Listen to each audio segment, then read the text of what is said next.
Thank you very much. It's a tremendous pleasure to be here with you this afternoon.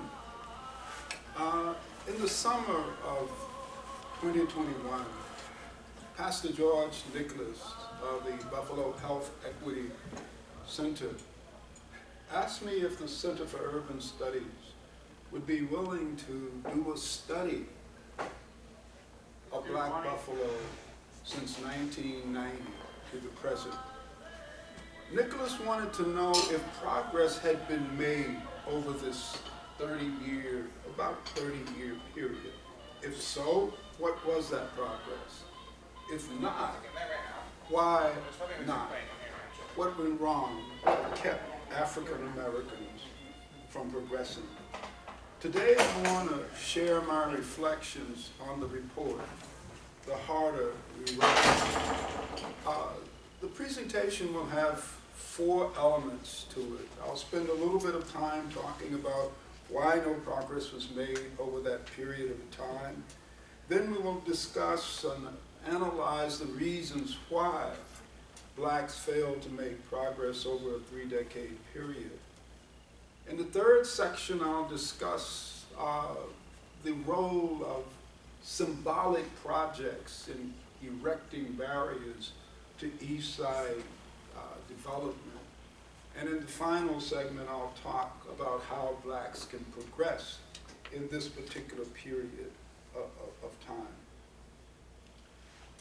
When we looked at the African American experience from 1990 to the present, and that work was based upon an in-depth study I did on Black Buffalo in 1990. I plan to show it to you, but it's now giving us some elevation with the machine.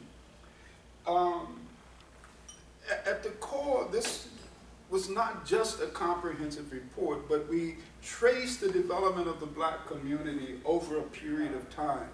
So that when we looked at 1990, we weren't just looking at a specific moment, but we understood how we were able to get to that moment, and we were evaluating trend lines that were in the process of emerging and developing.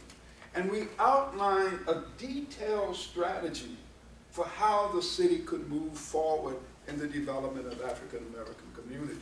We fast forward to the present, and as you can tell, as we looked at the key and critical indicators, virtually no movement took place among blacks in all of these critical areas. Now, of course, the black middle class did expand, but we had anticipated this.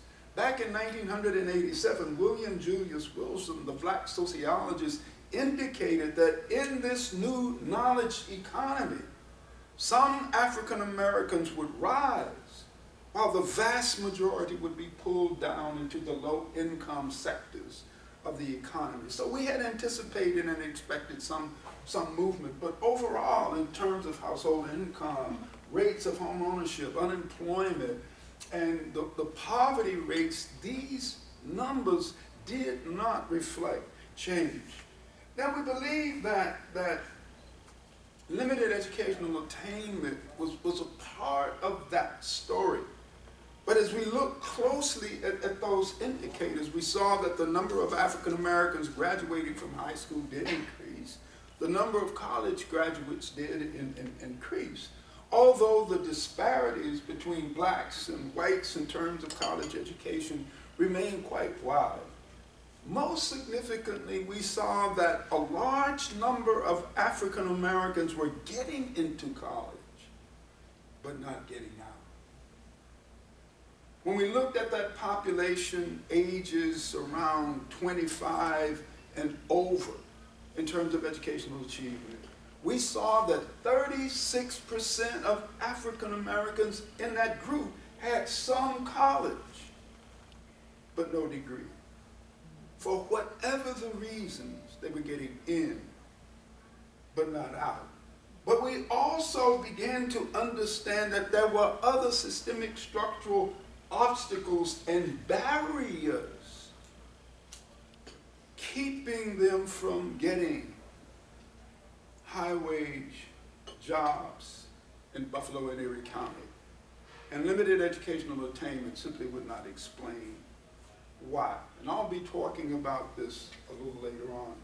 So when we put all of these things together, we saw that African Americans in Buffalo, the harder they ran,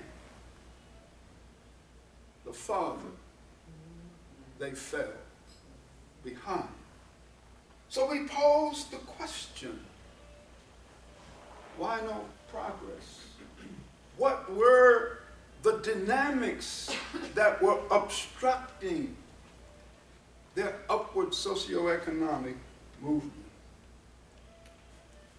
The data tells us that racial residential segregation is the linchpin in the systemic oppression and exploitation of the African American community. Racial residential segregation. Now, when I talk about racial residential segregation, I always remind people that Buffalo is considered to be the 6th most segregated city in the United States. But it was not always that way. In the industrial city, blacks and whites shared residential space.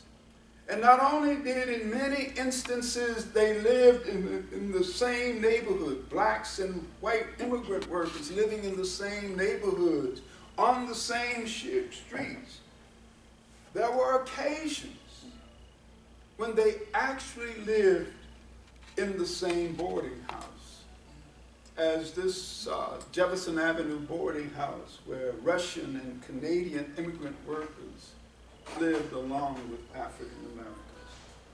Now, this was not a period of kumbaya. There were tensions that existed betwixt and between the races, although historian Lillian Williams said there's evidence that some blacks learned German so they could hang out and party with the Germans. And we know that blacks and Italians often developed friendships and love affairs. But this was still not kumbaya, and the tensions existed. But at this moment in time, no one questioned the right of black and white immigrant workers to share residential space. What happened? What changed this?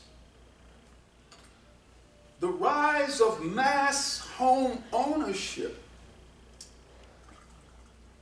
ended this era of shared residential space. During the Depression era, the government and the private sector, particularly the real estate industry, determined that one of the most important ways of ending the Depression was to use home construction to jumpstart the economy. And they thought that the key to this was creating mass levels of home ownership. Now, before 1930, home buying was a very risky business. You had to put 50% down on a house and pay that mortgage off in 2 to 3 years. And so many people who wanted to be homeowners and didn't want to go that route, they would build their own houses. And so all over the country, and especially in places like Buffalo, you see signs of these owner-built homes all over the place, especially on Buffalo's east side, and in some places on the west side. So there were problems, though, to do this. In order to generate mass home ownership, not only did you have to be able to determine the value of the house now, but also the future value of the house. What would it be worth 20, 30 years down the road? And appraisers needed to give mortgage brokers these guidelines to decide their decision-making process, where they would choose to build the houses. That task failed to the housing appraiser or real estate appraiser, Frederick M. Babcock. Now, Babcock developed a neighborhood life cycle theory. He said neighborhoods were born, they grow, they matured, decline, and eventually transformed into a slum, which was like the death of a neighborhood. Then, pulling on the prevailing beliefs of the day, Babcock said that the presence of a black person in a neighborhood signaled its rapid decline and eventual transformation into a slum. He also said that class or immigrant workers and Jews had a detrimental impact on neighborhood development and property values, but not to the extent of blacks. So out of this theoretical work came a simple formula for determining value. As the percentage of whites and social class exclusivity increased in a neighborhood, value went up. And as the percentage of blacks and social class inclusivity grew in a neighborhood, values went down.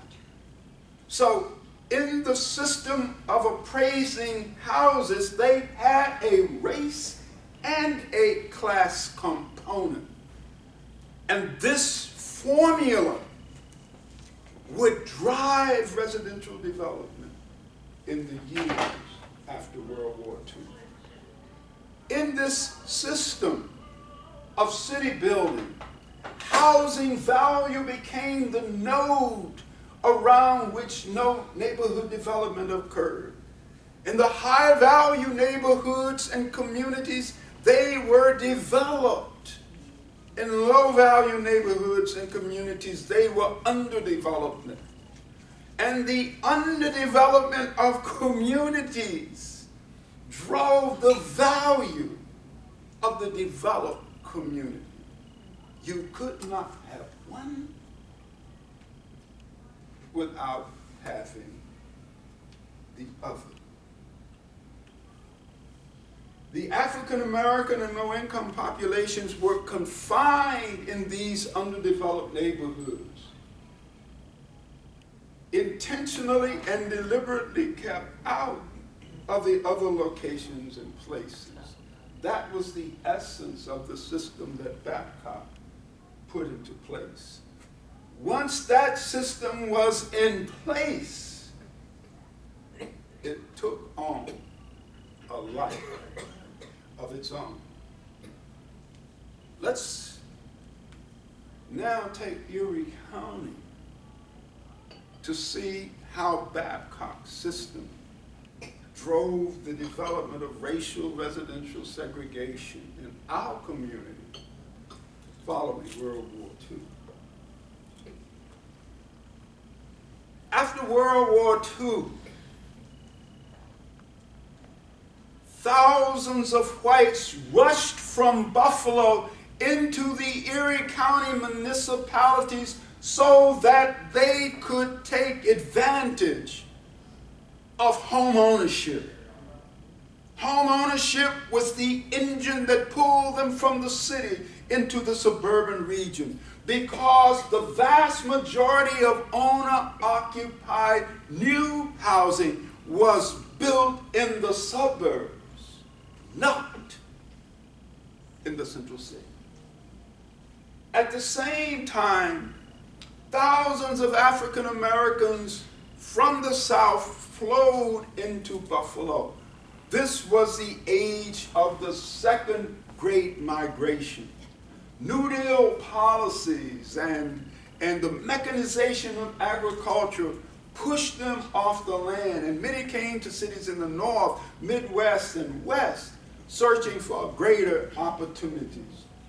A social reconstruction of the region took place. A literal white line kept blacks locked in the core while the vast majority of whites moved into the suburbs. So at our time and our moment, only 18% of Erie County whites live in the central city, while 75% of Erie County blacks live within the context of the city. When we examine this chart, we see that Babcock's formulation drove racial residential segregation in our region. If you look at the highest value municipalities and compare them with the lowest value municipalities, one thing stands out. In the highest value municipalities, there are almost no black people up there. In the lowest value municipalities, that's where the African American population is concentrated. Take a look at Clarence. Clarence has the highest median home value in all of Erie County. Less than 2% African Americans live there. Buffalo has the lowest median home in value in all of Erie County. Over 37% of African Americans comprise the city of Buffalo. The Babcock rule drives racial residential segregation in the city of Buffalo. If we look in Erie County, if we look in the city of Buffalo, we see the same dynamics occurring. African Americans are concentrated on Buffalo's east side, where the lowest value medium ownership is found. Whites are concentrated on the west side and North Buffalo, where the highest medium home values are found. The Babcock principle drives racial residential segregation in both the city and the suburbs. As the percentage of whites and social class exclusivity, and we define social class exclusivity in terms of the percentage of the population with a bachelor's or a college degree or higher and medium household income. As race, whites, and class exclusivity increase, value goes up. As class inclusivity and blackness increase, values go down. That's the principle, that's the rule, that's the engine that drives the disparities that we see. So racial residential segregation is not benign. And when we say that, we mean that African Americans are concentrated on the east side, and a high wall of rent keeps them confined. Now, blacks can move, and they do move. But because of the income-driven nature of the region, the communities in which they move look very much like the neighborhoods and the communities in which they left. Confined. Because they are confined with limited options and choices, the black community becomes the site of predatory forms of investment and development. When people say that there is disinvestment on Buffalo's east side, that is wrong. Dead wrong. We're not seeing disinvestment. We're seeing predatory forms of investment. And these predatory forms of investment gives rise to 5 root problems. And we call them root problems because they are the generators of all other kinds of havoc and issues in the lives of the population. I want to kind of quickly march us through each of these root problems to give you a deeper insights and understanding of the challenges and what the meaning of predatory forms of investments are. Substandard housing. And substandard housing is characterized by rent gouging and unhealthy homes. A few years ago, 2 sociologists guy by the name of Desmond and Wilmers. Desmond from Princeton, Wilmers from MIT. Did a study on housing profitability in Milwaukee, and what they found is that by charging high rents for substandard housing, real estate and property owners were able to make gigantic profits. So we see the same kind of dynamic going on in Buffalo. So on Buffalo's east side, many of the households are paying more than 35% of their income on substandard housing, with a significant number of individuals paying 45% and more of their income on housing, one commodity. When someone is paying that much money for housing, it means that they have limited resources to cover other commodities that they need: food, medicine, clothing, and the like. And when families have limited incomes, it really gets rough. Like if you look at this Census Tract 166, right below Martin Luther King Park in the upper portion of the Broadway-Fillmore neighborhood, in that community, the average median household income is around $13,000 a year. The median gross rent in that same community is $820, which is slightly higher than the median gross rent in the city as a whole. So what we're talking about over 12 months, you're talking about over $9,000. So if your income is $13,000 and your rent is $9,000, you got an issue. I mean, you got a really big issue. And we see that happening in community after community after community. This is why we call it not affordability, but rent gouging. Rent gouging. So rent gouging is a major source of neighborhood instability. First, you have a large number of people who are being evicted. Buffalo has the highest eviction rate among large cities in all of New York State. And the mayor knows this. One of his people leaked me this information. So I know he knows. I even saw the email where he was sending it to the mayor. But nothing happens. Understand, eviction really hits women hard, because they're more likely to be evicted than men. And most of the women evicted, they have kids. And when you get evicted, you're now literally locked into the lowest section of the housing market. Because the way we have these systems set up, if you've been evicted, you ain't getting accepted in some reasonably good place. So these are mothers. They got kids. And they're in trouble. Then you have folks moving, trying to stay one step ahead of the landlord. I'm behind in rent. I know I'm not going to have more rent next month. I'm out of here.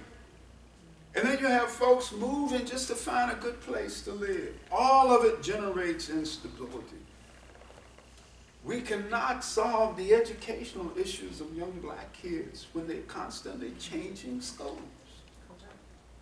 It's shameful the number of kids that will start one school when the academic year starts and finish in another school, all because of the instability of the housing situation.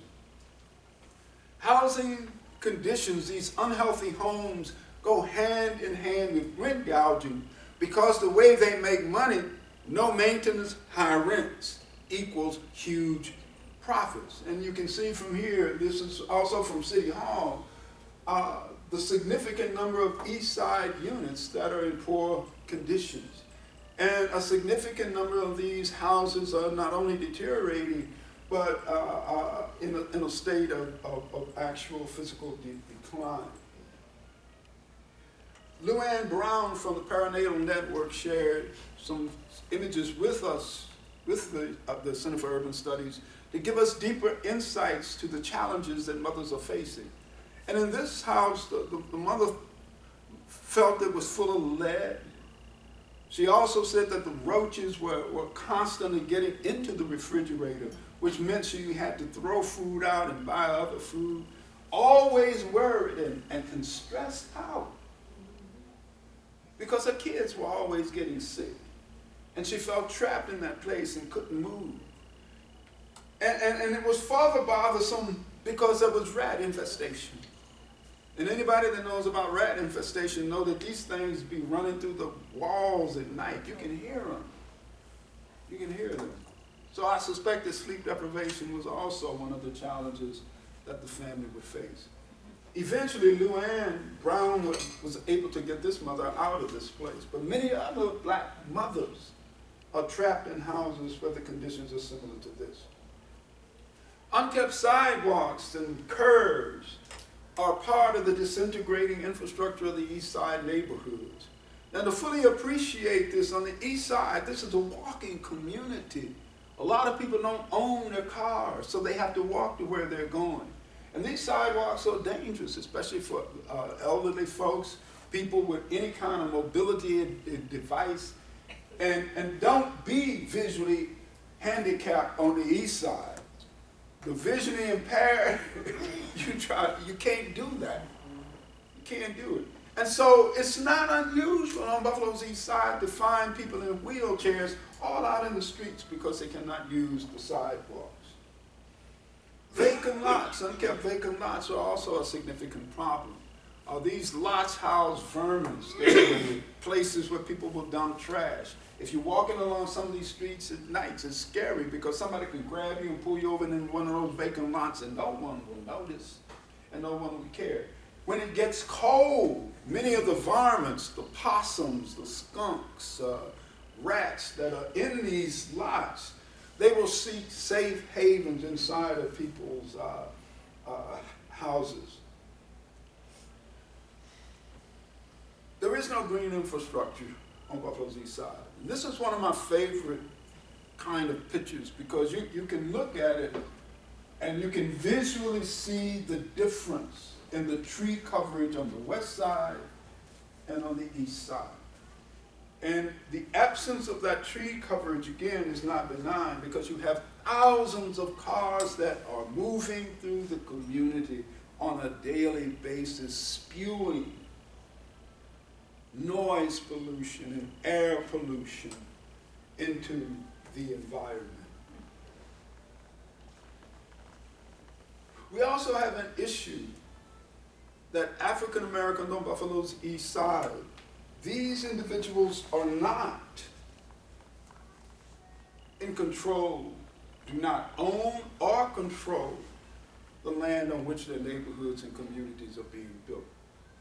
This means that government officials, the real estate industry, developers, speculators, banking and financial institutions control and determine the type and kind of development that is occurring in this area.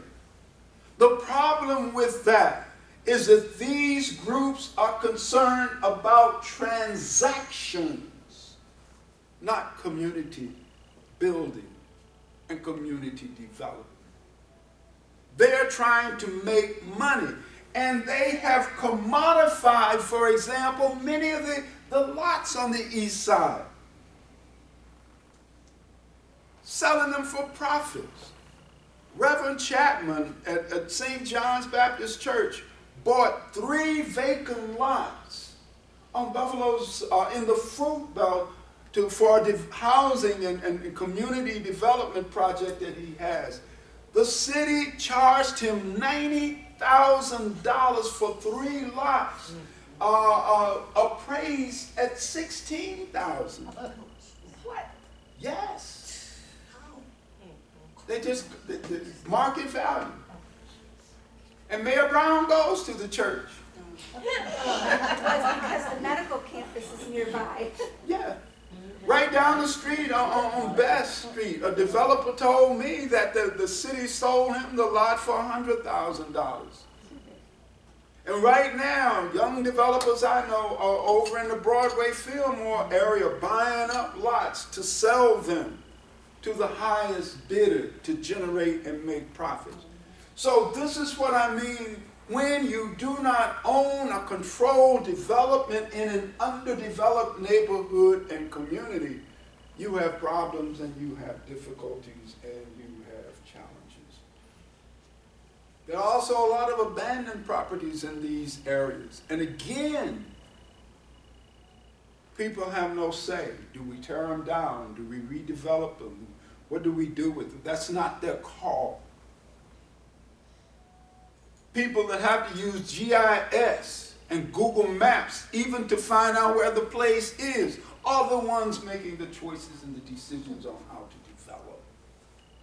And when they do choose to develop, gentrification typically occurs because they're into making profits, not building neighborhoods and communities where people can grow, thrive, and become the very best that they can be. Systemic structural joblessness is another issue. African Americans are trapped in the low-wage sector of the job market, and it's reflected in the numbers. About 30,000 a year is the median household income. Some 66% of the population have incomes before 40,000. And what's even more troubling is that only a little more than 50% of the workers have full-time, year-round jobs. A significant number of the black workforce have only part-time or seasonal jobs, and many of these folks are having to work 2 and 3 jobs in order to generate a livable wage. Here it is important to remember that to be in the workforce, you must either be working or actively looking for a job. Otherwise, you're not considered a part of the workforce. And here we have only a little over 50% of the black workers that have these full-time year-round jobs. Now it gets interesting. Racism is alive and well. When we look at the labor market, we find 2 types of jobs. High-wage, high-skilled jobs for the college-educated elite, and a significant number of what I like to call working-class jobs. 70% of all the jobs in Buffalo and Erie County do not require a college education. 70%. And those jobs, what I call working class jobs, are divided into these categories. High wage, high skilled jobs, low wage, low skilled jobs. The white working class has created a virtual monopoly on the high wage, high skill jobs, and educational attainment has nothing to do with it. Now we expect the college-educated elite, because of the disparities in college education between blacks and whites, to dominate those college-educated jobs, and they do. But blacks are on parity with whites when it comes to a high school degree. And a higher percentage of blacks than whites have some college but no degree. The reason is simple. When most white people go to college, they finish. They're done. You know, however long it takes, they're out of there. So, to understand the full magnitude of what I am saying, when we look at the suburban municipalities in Erie County, outside of the city of Buffalo, there are 27 suburban municipalities. In 25 of those 27, white workers outnumber the college-educated elites. The suburban community is dominated by the white working class, not the white college-educated elite. Yes. Understand racism. And if we were to rank order all 28 municipalities in Erie County by the percentage of college graduates, Buffalo would be right in the middle.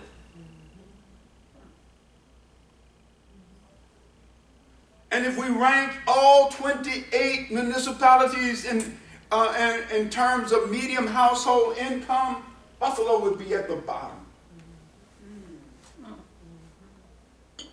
As we used to say down south, there's something rotten in the cotton. That's what we used to say down south. Then we come to symbolic projects. You see a lot of happy talk and people rolling out a list of all of the things they're going to do on Buffalo's east side, and they start running off projects here and projects there and projects over here. I call these symbolic projects designed to inspire hope and possibilities. But because these projects will not bring about systemic, transformative change and alter the trajectory of these neighborhoods and communities, these projects are full of sound and fury, but they are signifying nothing. You know, it makes me angry. You take Central Park Plaza, or not Central Park Plaza, God bless Central Park Plaza, but the Buffalo Central Terminal. They're spending something like $98 million there. Broadway Fillmore is the second poorest neighborhood in all of Buffalo. There is no way that Buffalo Central Terminal can catalyze that community, which needs housing, where people are living in these substandard housing, vacant lots, crumbling infrastructure, and you are going to fix that up. Symbolic projects designed to make you believe something is happening when actually nothing is going on. These things are not benign. They have a powerful impact on the health of African American people. We have created a community where a certain level of unnecessary deaths are considered acceptable. Take a look at the premature death rate. It's almost double that of the white community. Just double that of the white community. And when people die young, it's not just dying before their time.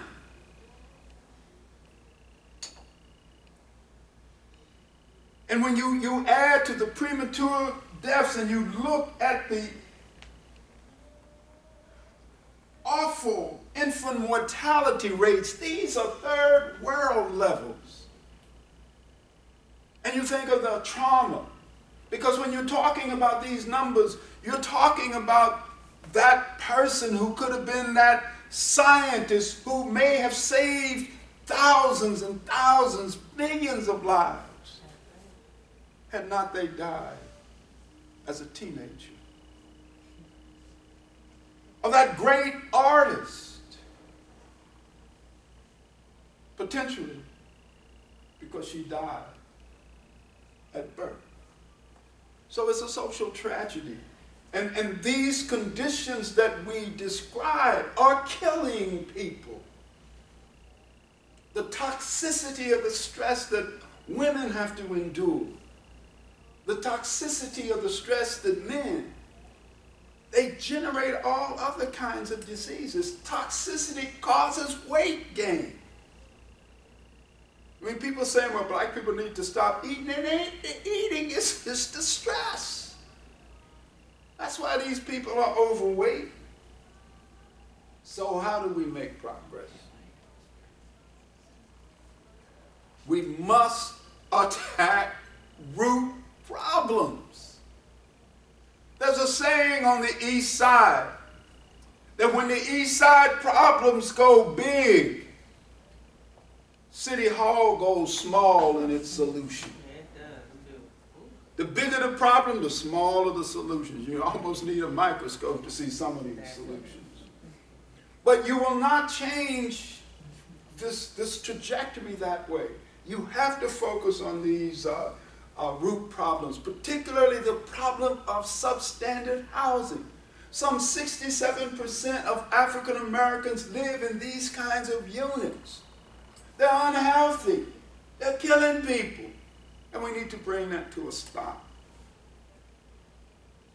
We need to establish a publicly funded community land trust. It is essential that black folks on the East Side are able to gain control over the land on which their community is built. This land on the East Side, the vacant lots, the abandoned properties, these are common resources for the public good. And we need to create vehicles that will allow people to focus on building communities, not making transactions designed to produce profits. We must develop the green infrastructure that's required to clean the air, to deal with the problem of stormwater drainage.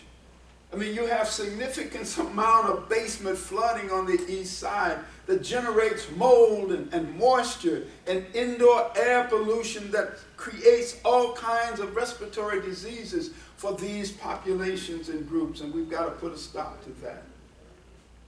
Food apartheid, we all know about that. I didn't discuss that in the main part of the lesson, but when you got a community where 68,000 people are dependent upon one commercial grocery store, you got yourself a problem. And that is a problem that we need to begin to work toward resolving and solving. Finally, we got to develop an innovative job training program. Right now, Buffalo's East Side has been transformed into a great jobs program for white people. Understand what I'm saying? A jobs program for white people. Based on the data analysis that we're doing, there are over $2 billion of projects that are being planned and proposed. And if I were to add the governor's cover part of the Kensington Expressway, that would be $3 billion.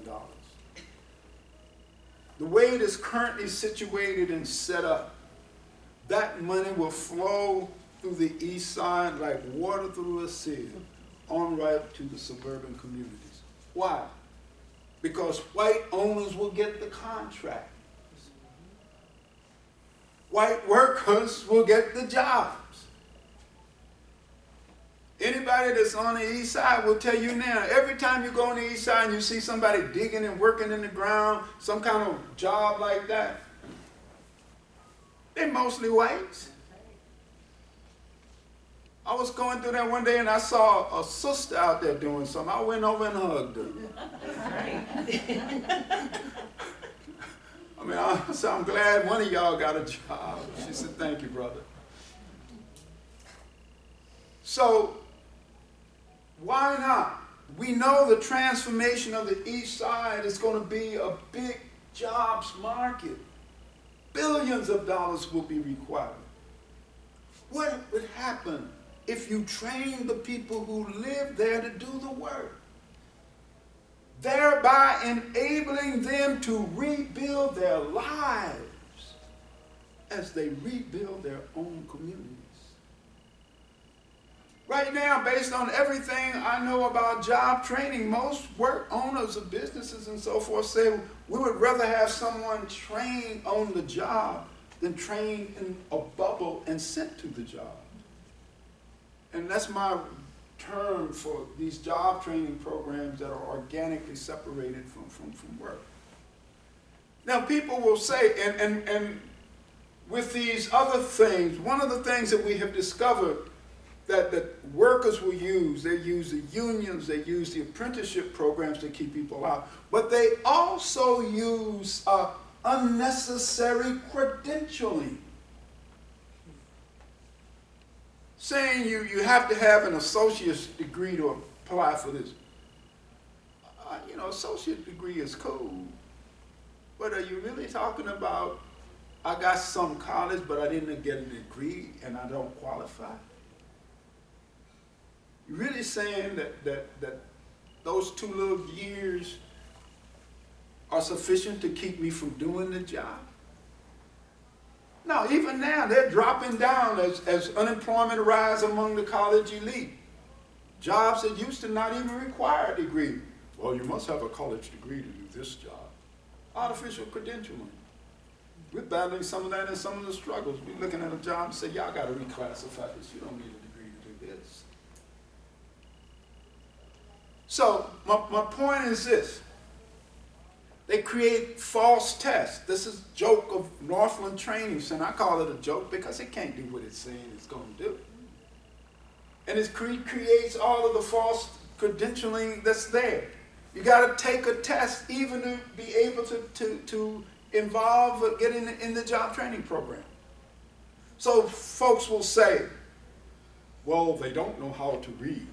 Okay. Well, if I got to fix the table, teach me how to read what I need to read to do the job.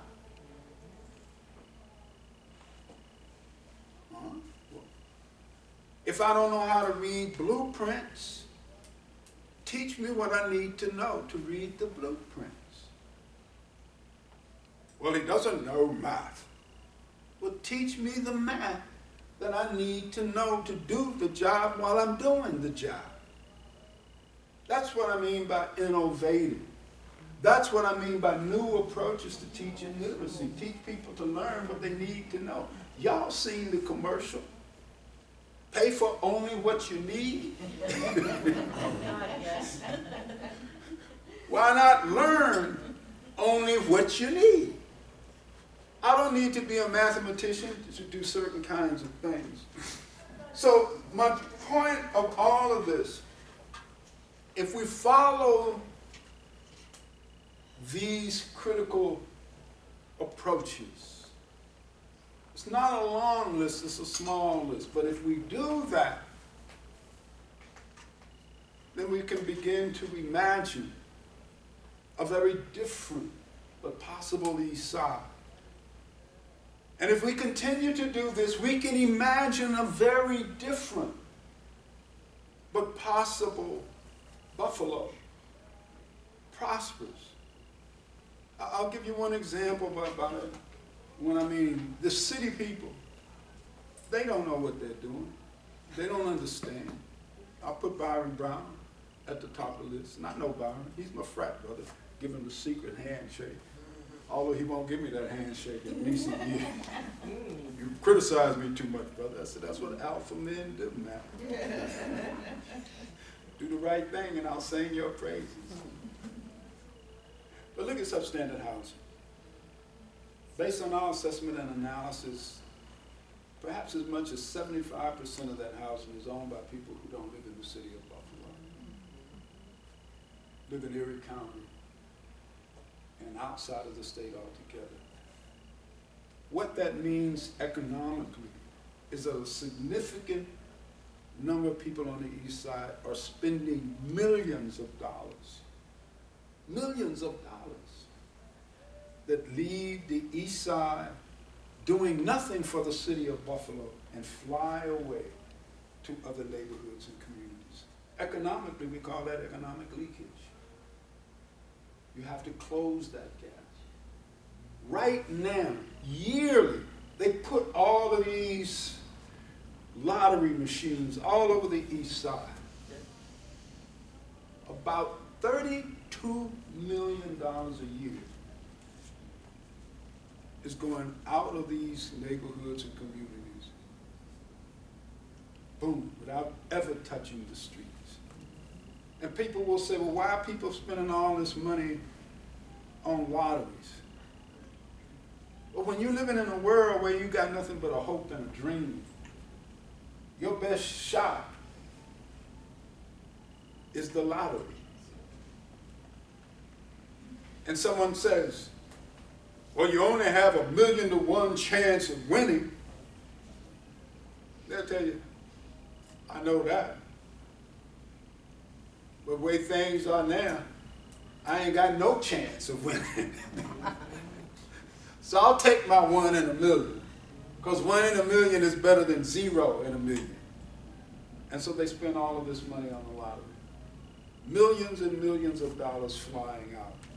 What if we closed that and captured 50 to 60 to 75% of those dollars? We could begin to change the world. Thank you.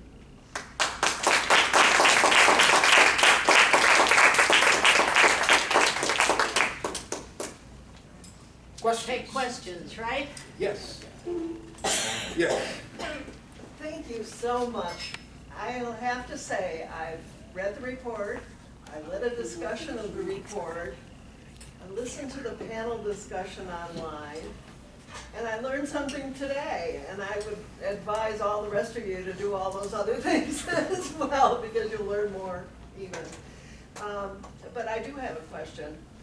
My husband, who's no longer able to swing a hammer or a whole lot of other things, was very, very, very committed in the founding and early years of Habitat for Humanity. And I have a question really for him, which you probably can't answer any longer, and for myself as well, because I was supporting that work by working for money at the time. How much can the nonprofit sector contribute to this development? I watched the Black churches contributing a lot to their neighborhood development, some of them at least, and Habitat. Has anyone done any evaluation of the contribution of the nonprofit sector to at least holding the line? Well, I referred to it actually as the social sector. And with the social sector, I would include the nonprofits. But I would also make sure that we include the people themselves. I'm a little bit reluctant about the elite nonprofit institutions because I think they're much more aligned to the public and the private sector and are very unstable. But I think the future lies in the efforts of the nonprofit sector. Because I think we have to, all of the things we've been talking about here represents a new approach to development, an approach that centers people and that increases the levels of power that individuals have and get us to thinking about neighborhoods in very different ways, like the idea of the commons. And the commons represent spaces and places that reflect such an important community resource that they should never be privatized. So for example, we have a land bank, and the land bank assembles land in most instances for the intent of transferring it to private ownership. Why not assemble it for the purpose of transforming it to the social sector and to the people who live in the neighborhood and the community? And so we have to change the way we think about neighborhoods and communities, and a part of that is that we must strengthen the social sector and raise consciousness, because the social sector knows not of itself. And so the great power that the social sector, the great powers that NGOs have is too diffuse now because they know not who they are. Our task is to awaken that giant and then begin to build the capacity necessary to create the city in our own image. And I say that because we raised the question, whose city is it? I mean, whose city is it? And do we have a right to the city? Do we have a right? And at the core of everything that we talk about is the question of human dignity. And human dignity, if we believe that, means that every human life is important and significant. And when we allow people to create a community, a whole community, where there is an acceptable number of unnecessary deaths, the silent killers, and we are only concerned at dramatic killing, like the Tops shooting. That gets us all upset and riled. And we yawn at the silent killers. So that's where human dignity and the value of human life comes in.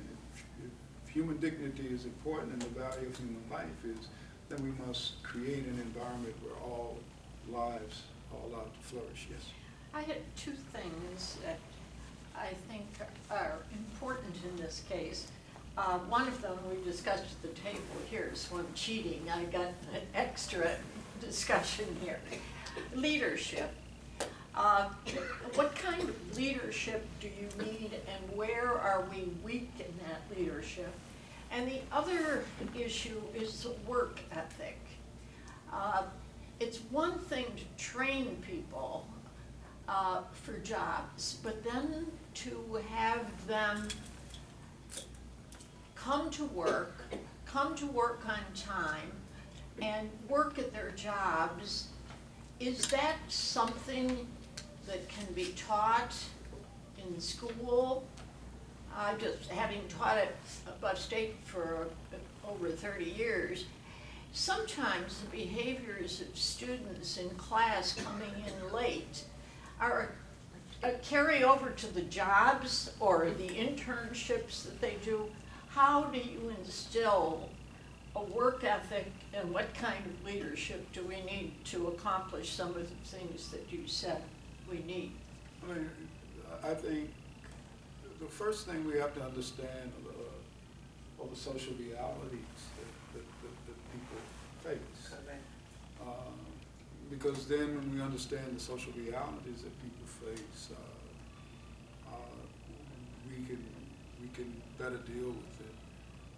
Some people, to get to their jobs, they may have to get up at 6 o'clock, walk a half a mile to get to the bus station, to the bus stop, maybe take 2 or 3 buses, to get there.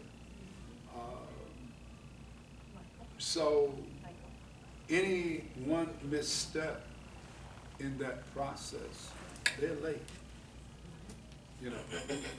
They're late. It's sort of like a lot of times when I ride the train to campus, the thing I learned to hate the most, that only train riders would know it. I'm rushing to the thing and I hear that ding, ding, ding. Yeah. I'm saying, oh man, God, dog, because I'm missing the train.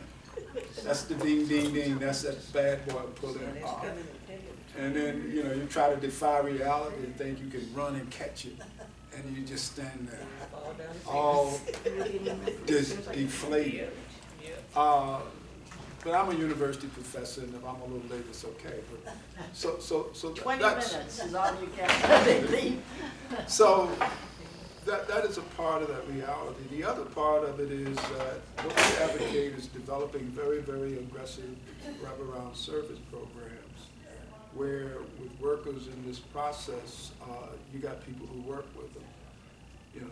It's Monday, they didn't go to get to work. Knocking on the door, hey Joe, you got to work on Monday. Oh man, I didn't know that. Yeah, let's get you there. So that, because people have gone through a lot. People have been lied to. In their world, they see people abused. A lot of bad things have happened. And you got to be able to understand that in order to develop with them the type of service programs that allow them to make that transition and that change. That's a part of understanding and valuing human dignity. It means that you want that person to be able to live and be the very best that they can be and to be able to live their lives in dignity. To me, the kind of leadership that we need in this city and in this kind of effort, leadership that places people first. You know, it's about placing people first. Then it's leadership that is willing to listen. I mean, when I'm in the community and I'm around a lot of folks, I spend most of my time just listening and asking questions, 1,000 questions, because I want to understand their realities. I ran a summer program for neighborhood development for middle school kids, and I was a prime disciplinarian. And my start point in this process, and this is what I mean by respect, etc., was to believe that the greatest authority on a 12-year-old is a 12-year-old. That a 12-year-old know more about being a 12-year-old than anybody else. Everybody else has to learn from the 12-year-old. The second thing is that at every moment in time, you're both a teacher and a student. And you have to learn to flip from teacher to student. And the third thing is that you have to believe in folks. So when kids would get into trouble, they would have to talk to me.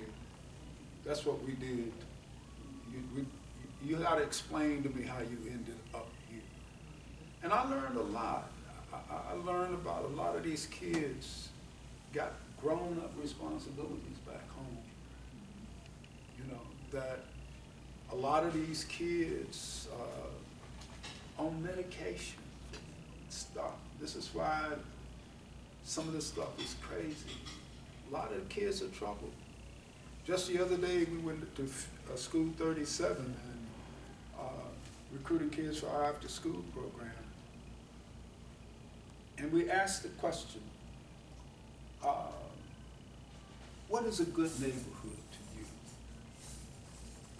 And one kid, he maybe 11 or 12, said, a good neighborhood is where I don't hear police sirens, I don't hear shootings, and where there's no crime. And I thought, wow, you know, what's going on? That this would be this person's thing. So a leadership, the leader has to be able to see and understand that. Then that person has to know what will work and what won't work. And when you find things that won't work, you discard them, you cross them off your list. Say, I'm not doing that anymore. And that's where I parted ways with Byron Brown. I've known Byron Brown ever since I walked in the city of Buffalo. And there was a point where he no longer wanted to see what didn't work. He just wasn't interested. What he was interested in was pleasing developers. What he was interested in was being close to people with money. Even people who had very bad ideas, like Carl Palladino. You know? And I realized that he would never change. That he would never change. And so I moved on. And then you see institutions that just do wrong things. I met David and got to know him when I was working with the Municipal Housing Authority. I mean, a housing authority has enormous power. And it broke my heart just to see none of that stuff being used, and people beginning to make questionable decisions. So leaders are always growing and developing, always trying to put the people before everything else, and are always listening and are always learning. And to me, and I guess I would capitalize that, is that these are people who care deep. And that's the kind of leadership I think we need at all levels. And I think we're growing a lot of that leadership here in the city of Buffalo. I'm very much excited about where we are and the kinds of things that we have moving forward. Yes. First, I want to say thank you for your discussion, because I literally could sit and talk about this all day. I am the founder of Our Mommy Village, which is a doula lactation and postpartum nonprofit here in Buffalo. It's new, but a lot of what you're talking about, I spend a lot of time looking at the numbers myself. The population itself, like when we're talking about like Black mothers, Black babies, all of those different things are also factors. You know, I was looking for the numbers up there on the chart.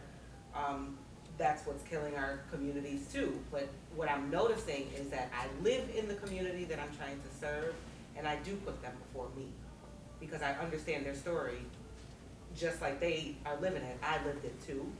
And what I'm, I guess, trying to get to right now is the support level, because if I'm putting them first and the rest of Buffalo is kind of thinking along the lines of profit over people, then, you know, as a person that is putting people before that, it makes it very difficult for me to move forward. You know, like I'm trying to make my way with who you're talking about, Byron Brown and all of the folks that have money, and they're not necessarily looking to pour it into Our Mommy Village. If y'all need someone to support, I'm right here.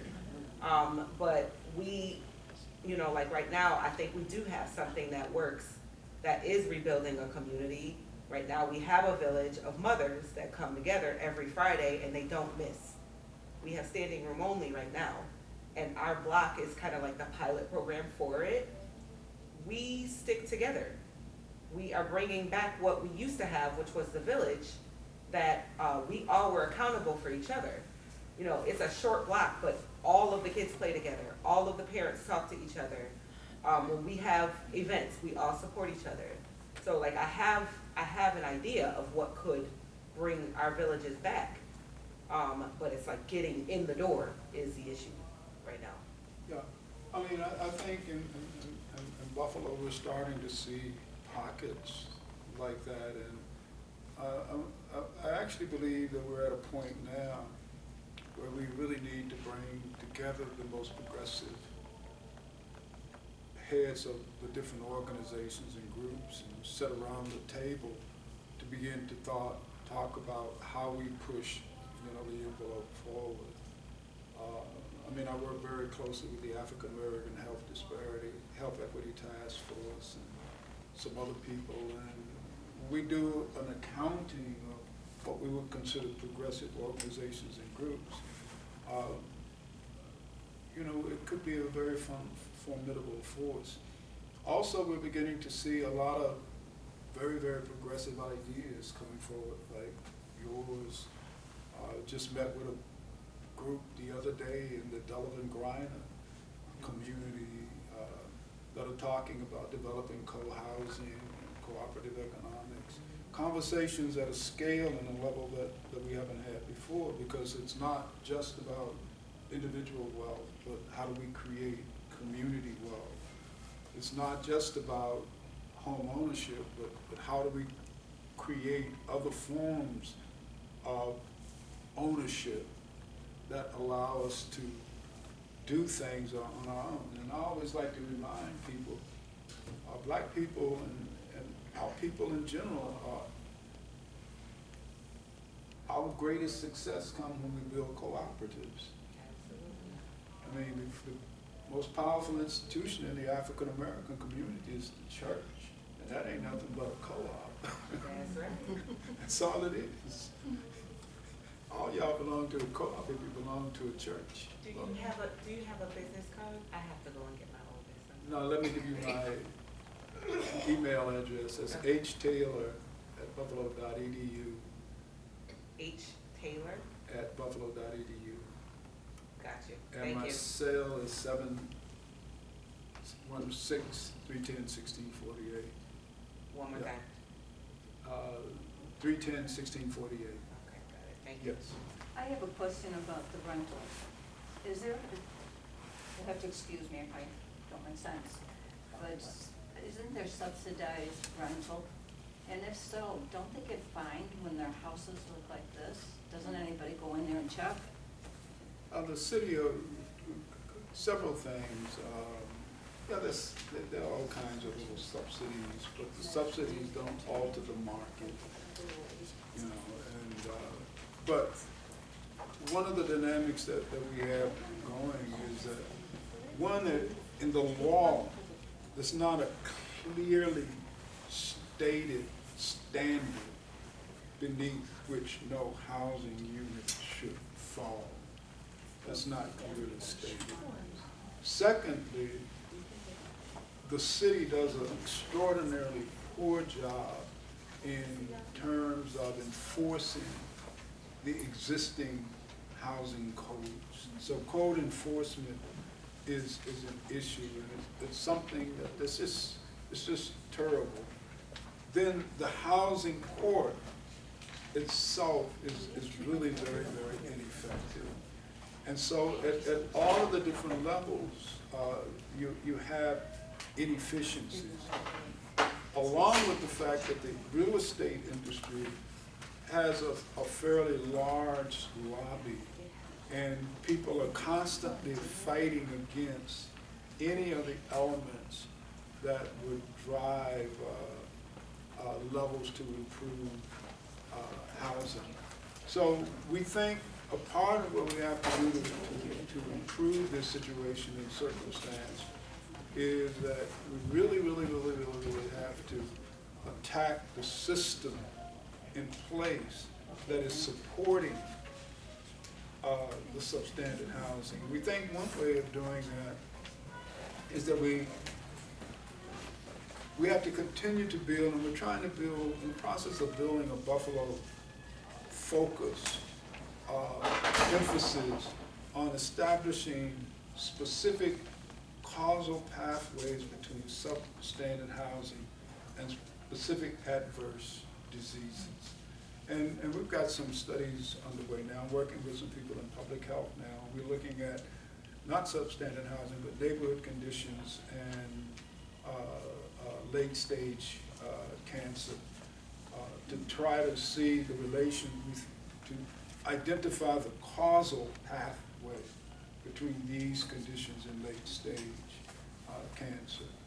And we'll do more of that, because if we can build a certain body of knowledge, then we've placed ourselves in a position so that we can literally begin to claim that the city is responsible for these illnesses and bring about class action suits as one of the strategies for improving it. So the market has to be changed, and the laws have to be changed, and that entire system has to be changed. But we think that should become one of our top targets. Hi.